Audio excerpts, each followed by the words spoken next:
The woman sent her husband down a well. She didn't realize that her husband had turned into a bucket of gold when she pulled him back up. At first, the man wanted to dig a well, but as he dug, the bottom of the well collapsed. Luckily, his wife was pulling him up. The husband survived. When they came up, they found the well was so deep that there was no bottom, so they dropped the oil lamp down to check the depth of the well. But the rope was suddenly pulled down by something. It took a while for it to stop. The men pulled the rope up as hard as they could. He found that the oil lamp had turned into a jar. When he opened the jar, it was full of gold. The man was so excited, he gave all his savings to buy the lamp. The sisters thought they found an animal skin in the jar. It said, "If you have anything else, send it over." The two had their eyes on a hen. Without saying a word, they dragged Uba's hen down. When they pulled it up again, it became a bigger pot. It was full of gold again. The man came back with a cart full of oil lamps. Then he got a big bucket and sent all the oil lamps down. But when he pulled them up, the oil lamps were still oil lamps. The money had been wasted. The angry man cursed at the well. He told his wife to empty the barrels of oil lamps. He got into the barrel and went back down to find out what was going on. But when the two women pulled the rope up, the man turned into a barrel full of gold. Inside was an animal skin. It said, "Keep sending this to me." The two sisters looked at the man in the barrel. He was the sister's husband. After a while, my sister approached the local sheriff. She offered him a bag of gold in exchange for a body. The sheriff's eyes lit up. Without saying a word, he did it. The next day, a body was delivered to his door. The sheriff, with another bag of gold, asked what they were going to do with the body. Sister told him to keep his mouth shut. Just take the body and trade it for the gold. But the sheriff had an eye out. That night, the sheriff and his men broke into the sister's house. When they saw the gold in the house, they robbed them. While they were arguing, suddenly a flash of lightning broke through the sky. The four of them looked at the door in horror. A white-haired old man appeared in front of them. This man was sawing poles on the playground, and then with a little push,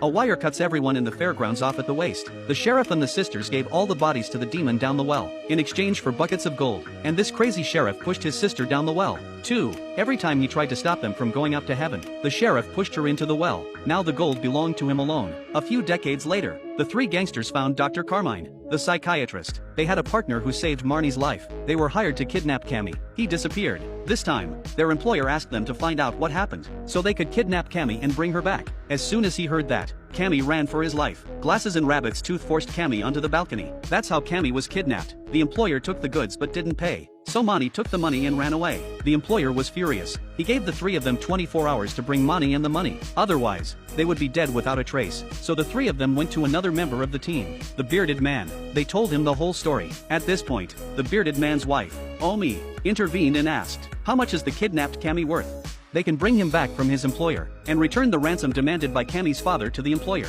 For the employer. For the employer. He doesn't care if Monty lives or dies. He cares about the money. Besides, no one suspects a second-time thief, and the employer wouldn't suspect Long Hair and his men of having the guts to touch his stuff. So the five of them did what they said they would do. They put on plastic bags and broke into the employer's lair. The leader recognized Long Hair by his trademark floral tights. Long Hair and his men stopped pretending. They told them to hand over Cammy. Ter's rabbit teeth, who were waiting outside, were questioned by the police. This demon must be looked at in the eye. If you blink, the demon will come to you and take you away. The old man had just finished telling everyone. Suddenly he sneezed. The demon took him away. The demon manifests itself in many different forms, and made strange noises to attract their attention. They kept going until dawn. The door was opened. The sun shone in. The demons all disappeared. It was the policeman who was knocked out earlier. The bearded man told the mage to calm down. The most important thing is to escape. Suddenly, the mage pulled out a gun. So he's one of his employer's men. The employer doesn't want anyone to leave alive. Everyone scattered and fled. The mage died on the stairs while chasing the bearded man. The survivors managed to escape from the haunted village. They met Omi on the way. The bearded man took the money to his employer. He also gave him the bottle with the ghost in it. The employer was curious and opened the empty bottle. Suddenly he sensed something was wrong. When he turned around, he saw PPO's sister. The employer is the sheriff who killed the whole village. Finally, the bearded man asked his wife, "How did she know the employer was the sheriff?" "Because you've got the sister, Cammy, but you haven't caught the sister yet."